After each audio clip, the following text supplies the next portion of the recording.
मम वाचमिमां प्रशोक्ता संजीवयत्यखिल शक्तिधरः स्वधा अन्याश्च हस्तचरणश्रवणत्वगादि प्राणान्नमो भगवते पुरुषाय तुभ्यं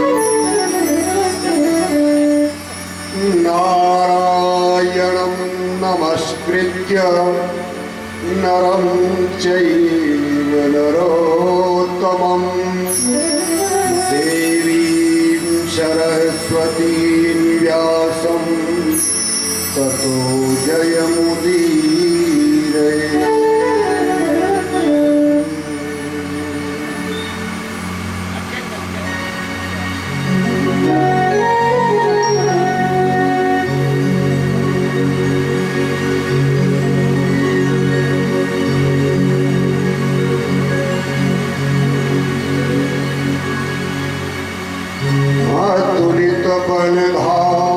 बलधामेव शैलाभदेहं दनुजवनकिशानं ज्ञाननामि अग्रगण्यं सकलगुणनिधानं वानराणामधीशं रघुपतिप्रियभक्तं वातजातं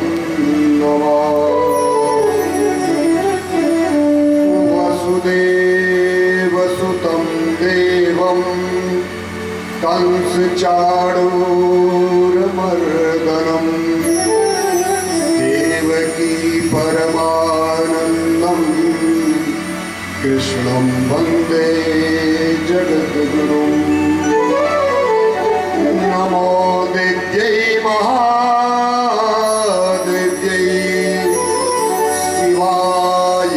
सततं नमः।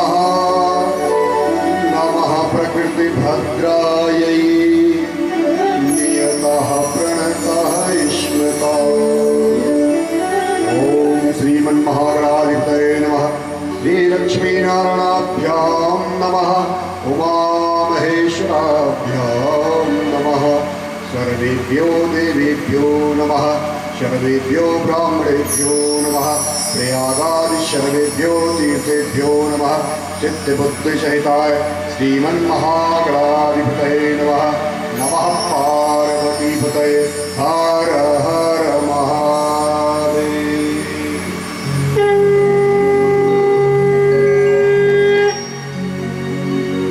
अखिल ब्रह्मांड नायक परमपिता परमेश्वर जो अकारण करुणा वर्णालय है, अमृतमयी पुण्य कथा के इस पांडाल में उपस्थित समस्त भगवत वृंद भक्तवती माताओं, आपका हार्दिक अभिनंदन एवं स्वागत है। कल हम लोगों ने श्रवण किया कि भगवान किन शक्ति से शक्तिमान बने हुए हैं और उन्हीं शक्ति का नाम, जो परम शक्ति है, उन्हीं का नाम है राधा रानी। आज की कथा प्रारंभ करने के पहले हम सभी राधा रानी के आगे नतमस्तक होते हैं कि हे मैया, हे परम शक्ति, हे अष्टधा प्रकृति, तुम हम सभी को अनवरत शक्ति संपन्न रखें, स्वास्थ्य संपन्न रखें और घर परिवार में सुख समृद्धि सदैव बनी रहे। एक नजर कृपा की कर दो लाडली श्री राधे। कृपा की कर दो लाडली श्री राधे। एक नजर कृपा की कर दो लाडली श्री राधे।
चंद्र सखी ब्रिजपाल कृष्ण छवि चंद्र सखी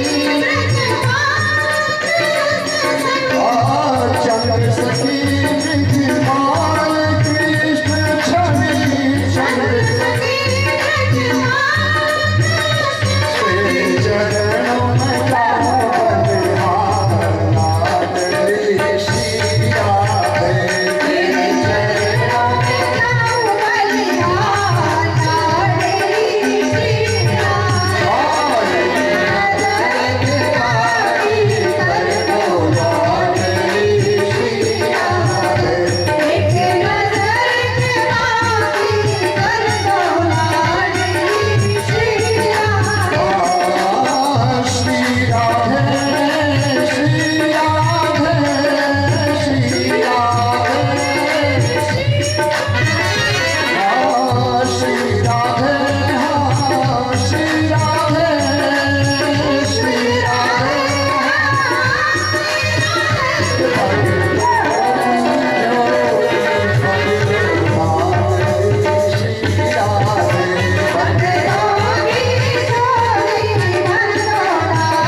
कल हम लोगों ने भगवान श्री कृष्ण की मनोहर मधुर बाल लीलाओं का श्रवण किया। अब भगवान 7 वर्ष के हो गए हैं, 7 वर्ष के हो गए हैं।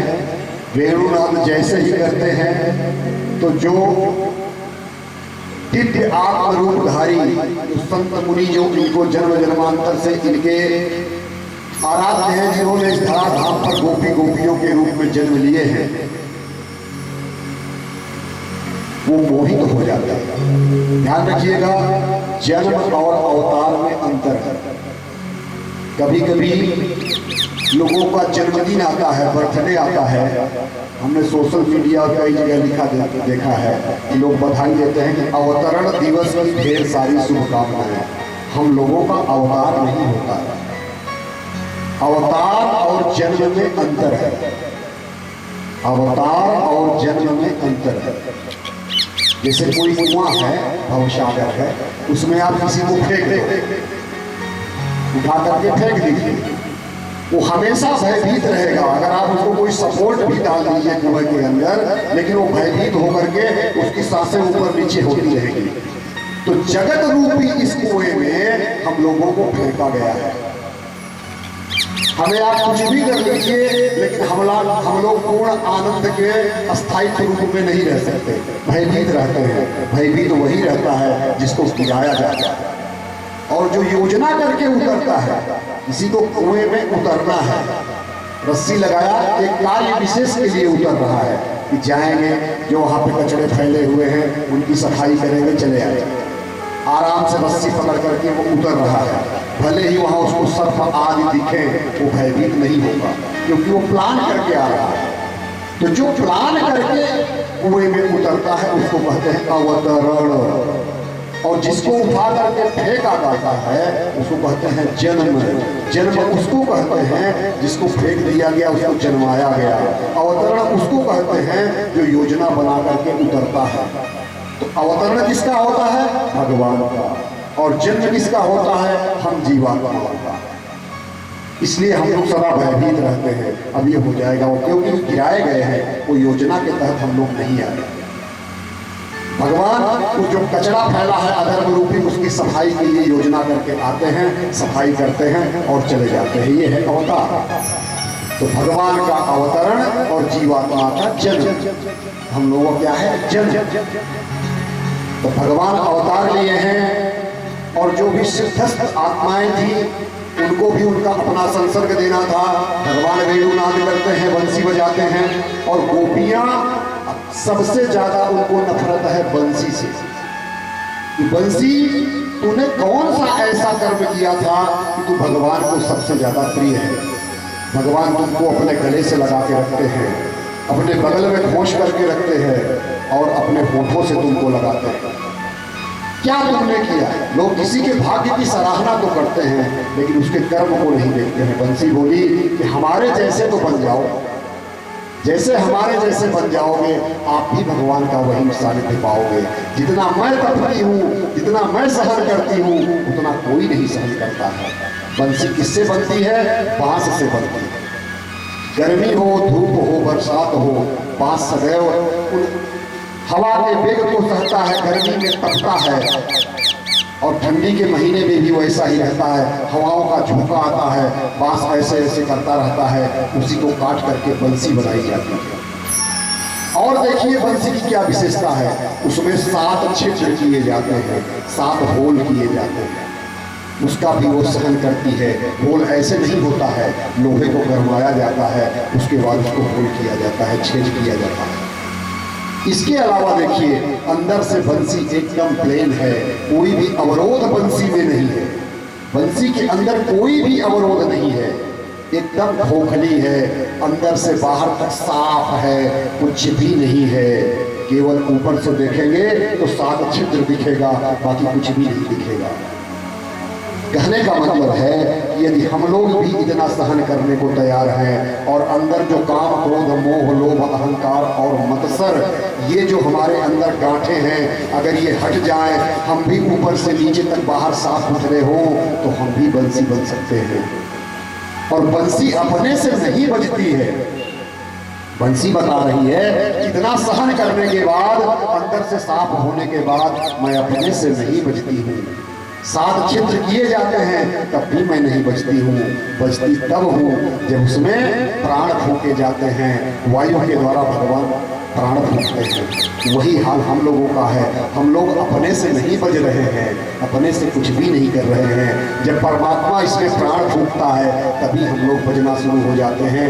अंतर ये है कि बंसी अंदर से खाली है और हम लोग अंदर में भी अवरोध लिए हुए बैठे हैं कि जब प्राण भी फूकते हैं तो उन प्राणों को भी अवरोध देने के लिए हम अवरोधक बन करके कार्य कर रहे हैं। ये अंतर है। तो यदि बंसी जैसे बनेंगे तो भगवान भी हमको अपने अधरों से लगाएंगे और निरंतर लोग हमारा सम्मान करेंगे। बोलिए वृंदावन बिहारी लाल की जय हो। भगवान शिव है। जब रामावतार में वो हनुमान जी बन के आए और कृष्णावतार में, क्योंकि शिव जी बिना राम के नहीं रहते। आपको बताया था कि शिव जी काले कलूटे थे। जब ब्रह्मा जी ने उनको अपने भौं से प्रकट किया था तो रुद्र थे, काले थे, रो रहे थे, इसलिए उनका नाम हो गया रुद्र। और भगवान विष्णु गोरे थे, लेकिन वो उनको आराध्य मानते हैं, वो उनको आराध्य मानते हैं। जब रामेश्वरम का निर्माण किया भगवान रामचंद्र जी ने लंका पार करने के लिए, तो उनके सैनिकों ने बोला प्रभु आपने शिव जी को स्थापित किया, अभिषेक किया, इनका नाम क्या होगा? तो भगवान राम कहते हैं रामेश्वरम। तो बोले इनका अर्थ भी तो बता दीजिए कि रामेश्वरम का मतलब क्या है? राम यस्य ईश्वरः सह रामेश्वरः। राम जिनके, रामस्य ईश्वरः सह रामेश्वरः। राम के जो ईश्वर हैं, राम के जो ईश्वर है वह रामेश्वर है। रामस्य ईश्वरः सह, जो राम के ईश्वर हैं वही रामेश्वर हैं। तो ये हमारे ईश्वर हैं। तो उनके जो सेना थी, वानर सेना थी, वो बड़ी खुश हुई कि भगवान के ईश्वर आ गए हैं। उधर कैलाश पर्वत पर भगवान शिव कहते हैं उमा को कि देखो भगवान ने क्या चालाकी से मेरा नाम रख दिया। बोले चालाकी की बात इसमें क्या है? बोला उन्होंने तोड़ मरोड़ दिया। बोले क्या तोड़ मरोड़ दिया? सही अर्थ क्या है आप बता दीजिए। तो कहते हैं राम यस्य ईश्वरः सह रामेश्वरः। राम जिनके ईश्वर हैं वो रामेश्वर है। तो शिव जी कहते हैं कि हमारे ईश्वर राम हैं और राम कहते हैं कि रामेश्वर शिव जी हमारे ईश्वर हैं। वो उनको भगवान, वो उनको भगवान। और इतना चिंतन करते हैं भगवान राम शिव जी का कि चिंतन करते करते करते करते जो गोरे थे वो कैसे हो गए? नीलांबुज श्यामल कोमलांगम। नीलांबुज हो गए, सांवले हो गए। और भगवान शिव इतना याद करते हैं अपने आराध्य को कि जो काले कलूटे थे, याद करते करते कैसे हो गए, कर्पूर गौरव करुणावतार, कर्पूर की तरह सफेद हो गए।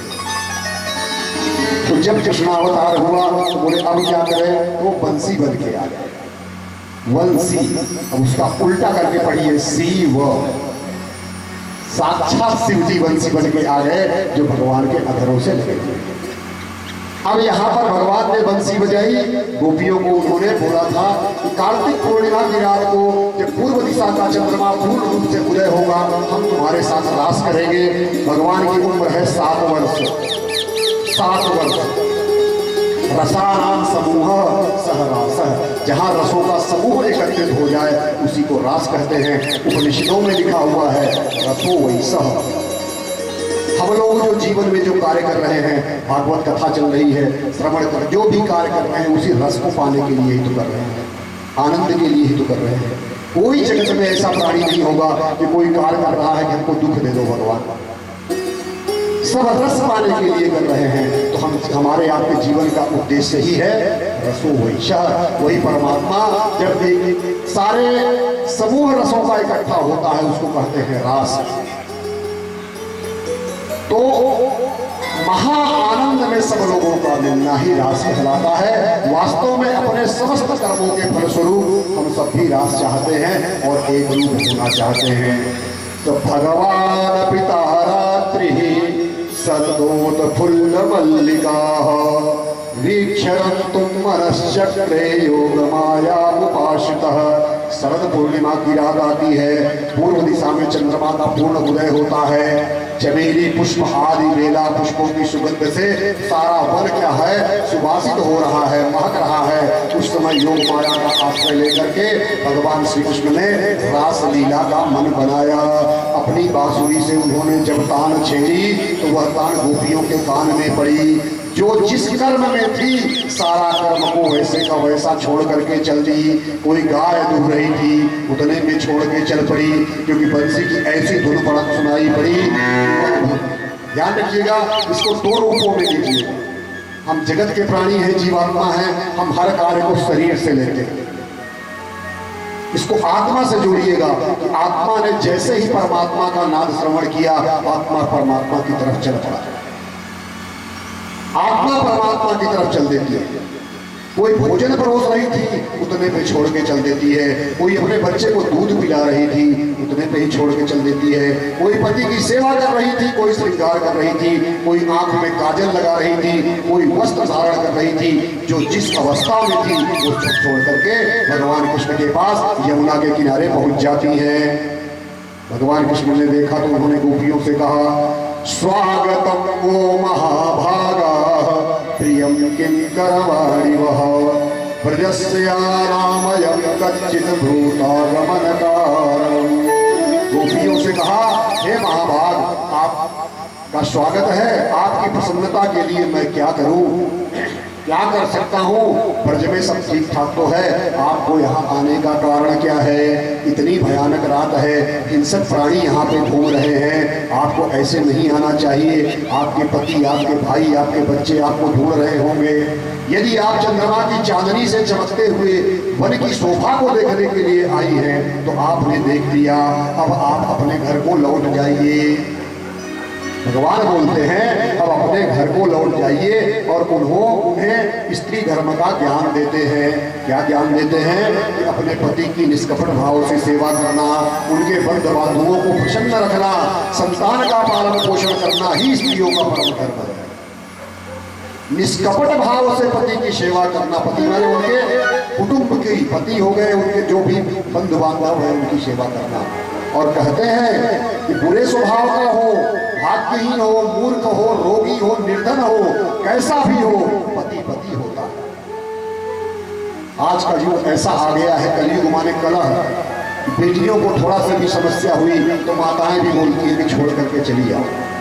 कोई भी स्थिति, कैसी भी परिस्थिति हो जाए, कभी भी माताओं को यह नहीं कहना चाहिए बेटी को कि तुम अपने ससुराल को छोड़ के चली जाओ। ससुराल को कभी नहीं छोड़ना है। क्योंकि जो शक्ति भगवान ने नारियों को दिया है वो किसी को नहीं दिया है। तीसरी बार व्यासपीठ से बोल रहा हूं कि नारियां ही इस जगत का कारण है, धारण है, तारण है। कारण, धारण, तारण तीनों ही नारियां हैं। और जो भी ये कर्म धर्म बने हुए हैं ये सारा पुरुषों के लिए बने हुए हैं।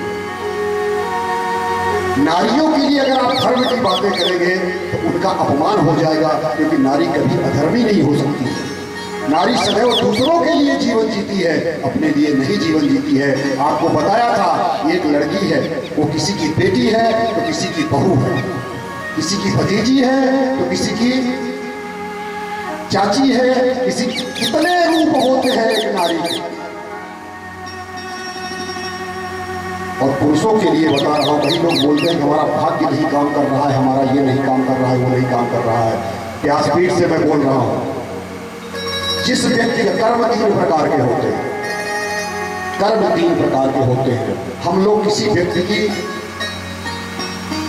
वो इस रूप से आकलन करते हैं कि जो आंख से हम उसको कार्य करते हुए देखते हैं वही उसको हम बताते हैं कि अच्छा है या बुरा है। सबसे हल्का, सबसे सस्ता कर्म वो है जो आंख से दिखता है, उसका वोल्टेज सबसे कम है।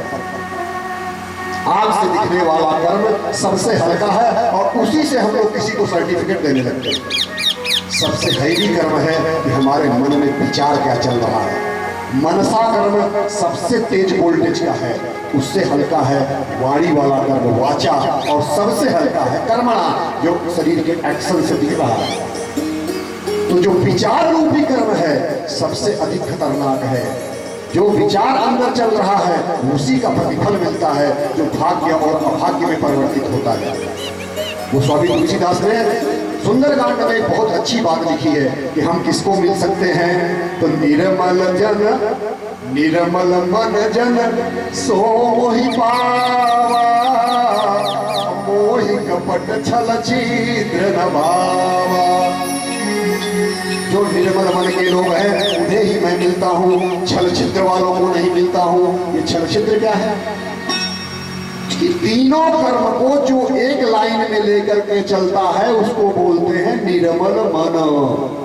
इन तीनों कर्मों में एक ऊपर, एक नीचे, एक दाएं, एक बाएं, वो निर्मल मन नहीं है, उसको बोलते हैं कपट छल छिद्र। वो भगवान को नहीं भाता है। तो जो वाणी से हम सोच रहे हैं वही मुंह से बोल रहे हैं और वही शरीर से कर रहे हैं, ये है निर्मल मन।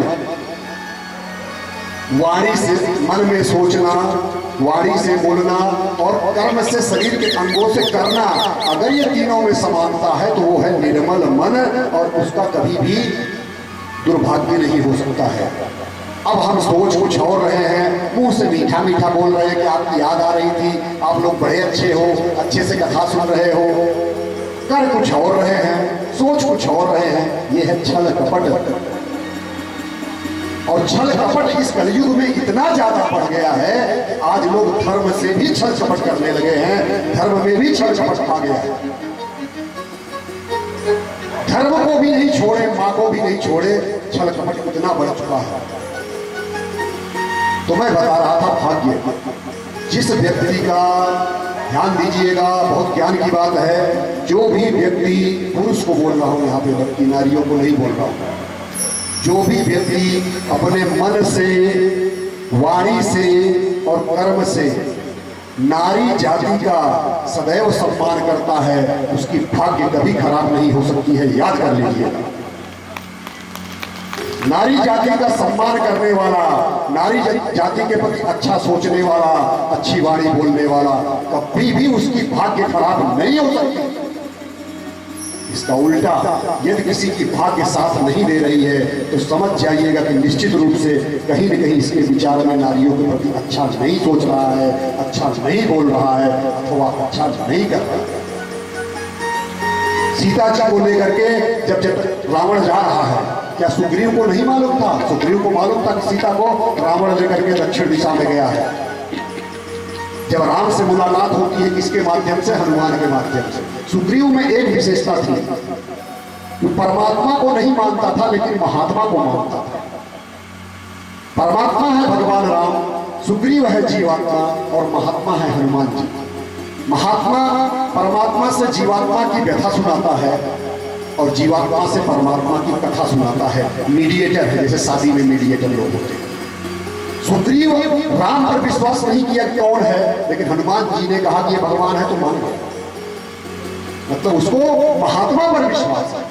और तब बताया कि मैंने देखा था कि रावण दक्षिण दिशा में लेकर के सीता माता को, जब तुम देख रहे थे तो तुमने क्या किया उस नारी के लिए? वो जगत जननी है, अगर नारी रूप में आई हुई है तो तुमने क्या किया कि सीता माता को लेके जा रहा था? कुछ नहीं किया। रावण बहुत बलशाली है, वो जो अगर इससे लड़ेंगे तो मार काट के फेंक देगा, तो ले जाने दो सीता को, हम चुपचाप देख रहे हैं। लेकिन धन्य है वो भारत भूमि, धन्य है हमारी यह भारत भूमि, जहां पे गिद्धराज जटायु उसको अगर दिखा कि सीता माता को लेकर के जा रहा है, एक पक्षी होकर के उससे नारी जाति का अपमान बर्दाश्त नहीं हुआ। मालूम था कि रावण एक तलवार मारेगा, हमारे पंख कट के गिर जाएंगे, और जाकर के रावण से लड़ गया। जटायु जाके लड़ गया, रावण भी घबरा गया कि क्या हो रहा है। देखा जटायु लड़ रहा है, और तथा उसने तलवार से मार के उनके पंख को काट दिया और जटायु जी गिर गए। जब भगवान सीता को ढूंढते ढूंढते आए कि हे खगमृग हे मधुकर श्रेणी, तुम देखी सीता मृगनयनी, तो रास्ते में जटायु जी गिरे पड़े हैं, कराह रहे हैं। भगवान उनको अपनी गोदी में लेते हैं और भगवान रोने लगते हैं और जटायु हंस रहे हैं। जिस व्यक्ति ने अपना जीवन ही नारी के लज्जा के लिए, नारी की अस्मिता के लिए दांव पे लगाया, उसकी क्या दशा हुई कि भगवान की गोदी मिली, भगवान रो रहे हैं और जटायु हंस रहा है कि अहो भाग्य कि आज हम प्रभु की गोदी में हैं, हमारे लिए भगवान रो रहे हैं, इससे बड़ी भाग्य किसकी हो सकती है।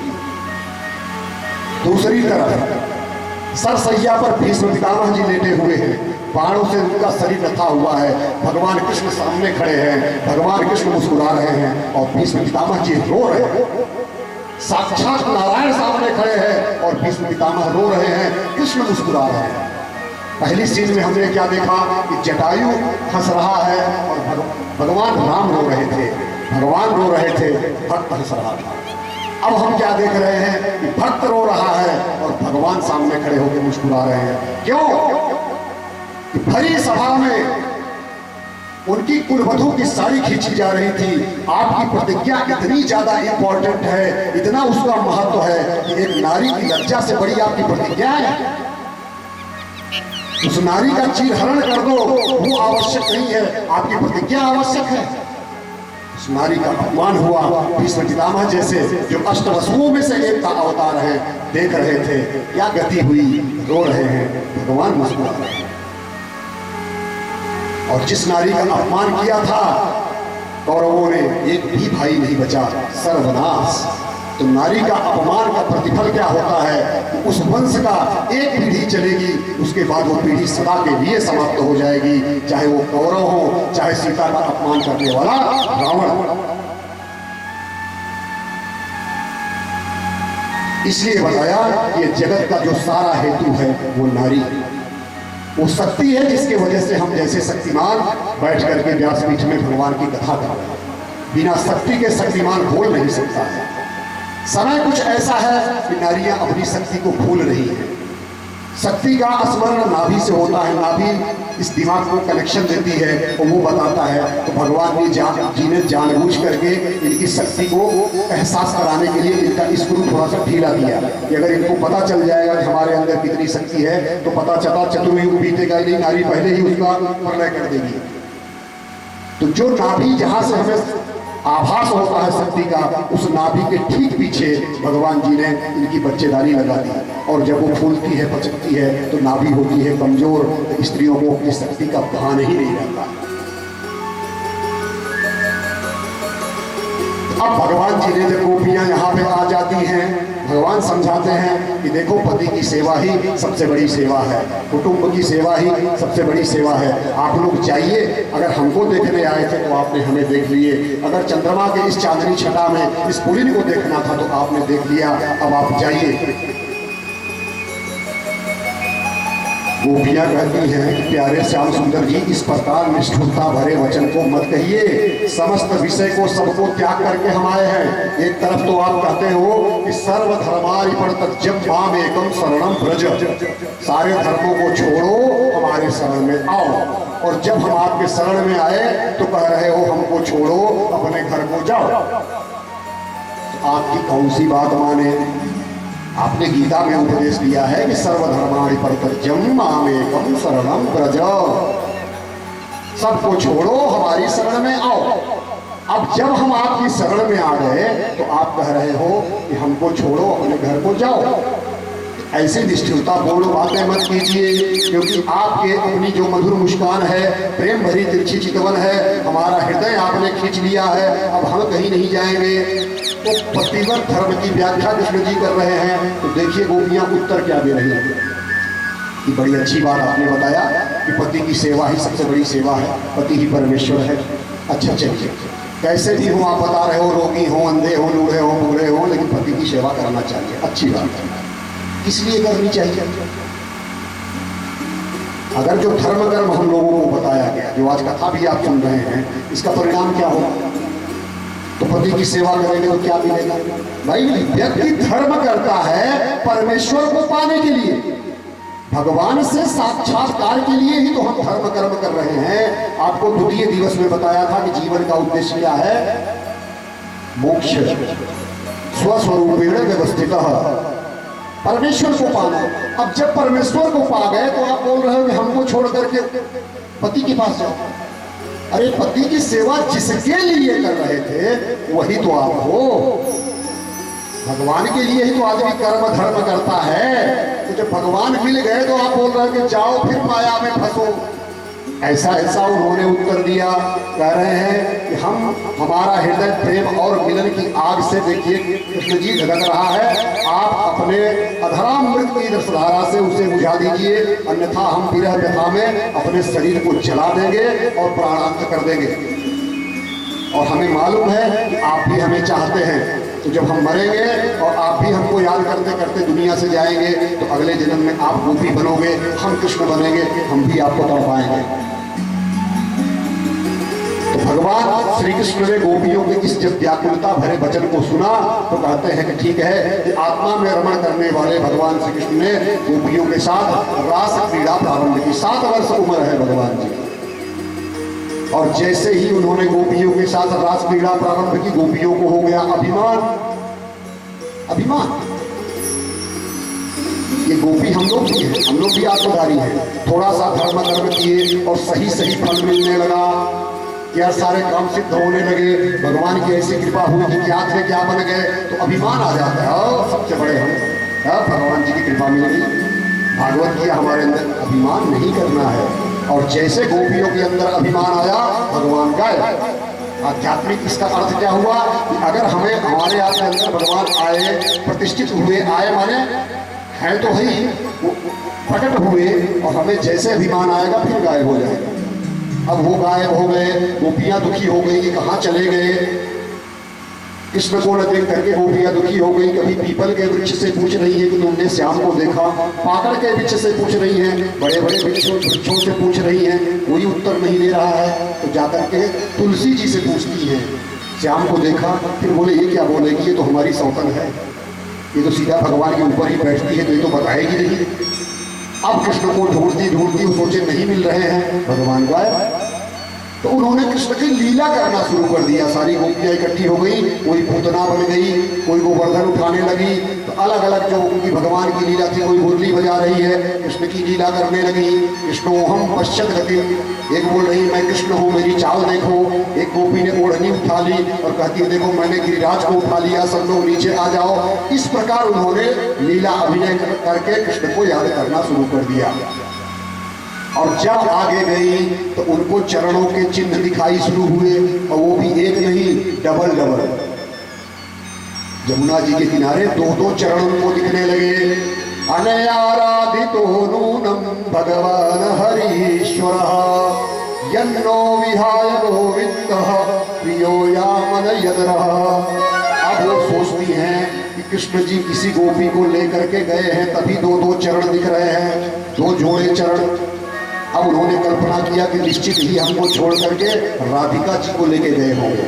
ध्यान रखिएगा, यहाँ सुखदेव महाराज ने राधा नाम नहीं लिया है, अन्य विद्वानों ने यहाँ राधा नाम लिया है।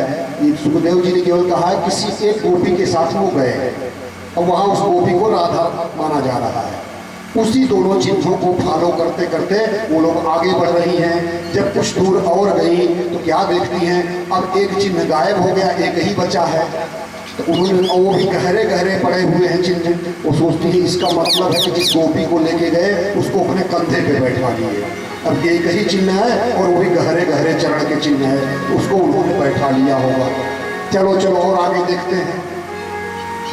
और जब आगे जा करके देखते हैं तो वो गोपी बैठी हुई रोती हुई मिलती है। राधा जी रोती हुई बैठी हुई मिलती है। बोले तुमको क्या हो गया? बोले हमको भी छोड़ के चले गए, हमको भी छोड़ करके चले गए। अब वो बोलती है कि ऐसा करो कि हम लोग उनको ढूंढेंगे नहीं। क्यों?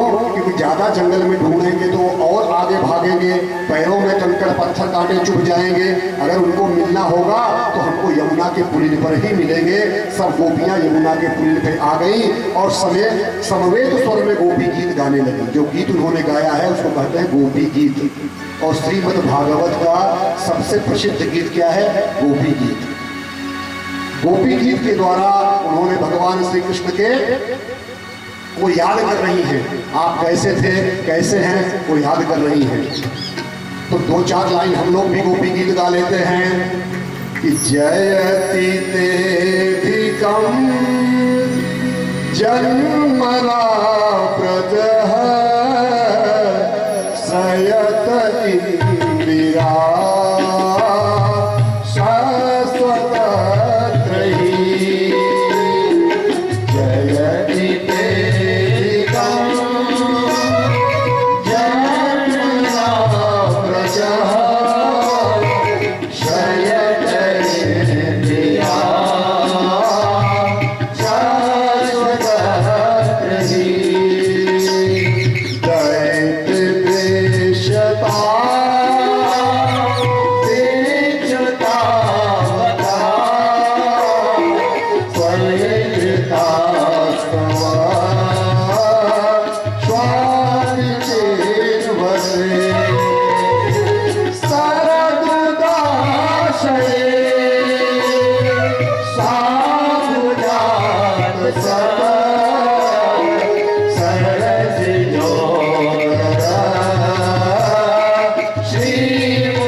प्रिय गीत गोपी गीत बहुत ही प्रसिद्ध है। इसका अर्थ क्या है?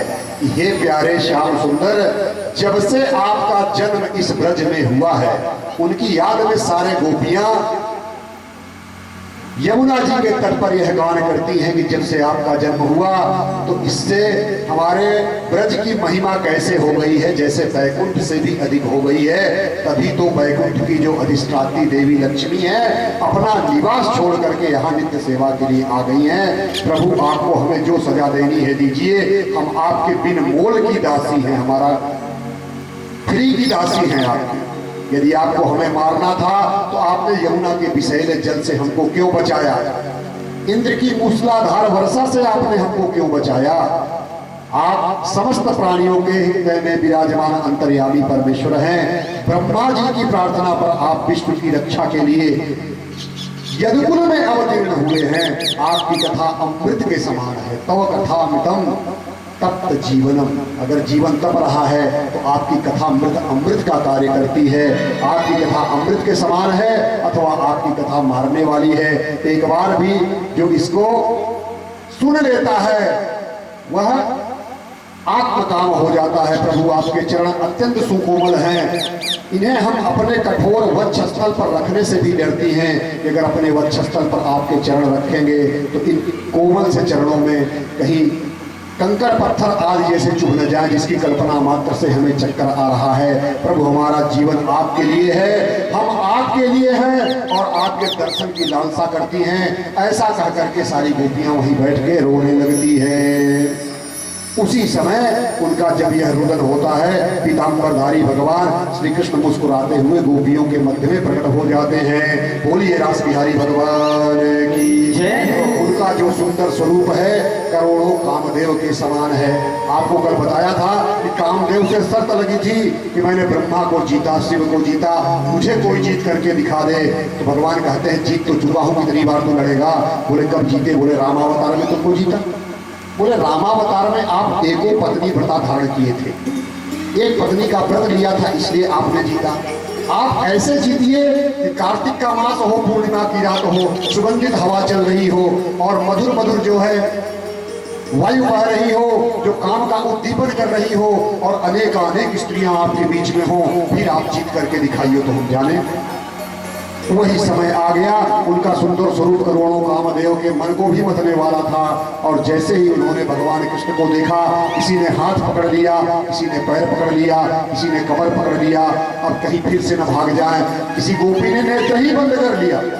बोले सखी तू नेत्र क्यों बंद कर रही है? बोले इसलिए बंद कर रही हूँ कि इस नेत्र के अंदर जो भगवान की छवि बसी हुई है, कहीं खोल दो तो छवि गायब न हो जाए। तो जैसे ही छवि बनी हमने उनको जकड़ लिया, इसलिए नेत्र बंद कर दिया।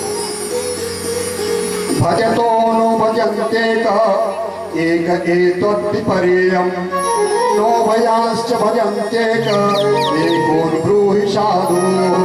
श्याम सुंदर से प्रश्न करती है गोपियां कि अनेक प्रकार के हमने लोगों ने देखे हैं, अब आप ये बताइए हमारे एक प्रश्न का उत्तर देंगे? वो बोली कि हाँ उत्तर देंगे। प्रश्न करो। तो कहती है कुछ लोग ऐसे होते हैं जो प्रेम करने वालों से प्रेम करते हैं और कुछ लोग ऐसे होते हैं जो प्रेम न करने वालों से भी प्रेम करते हैं।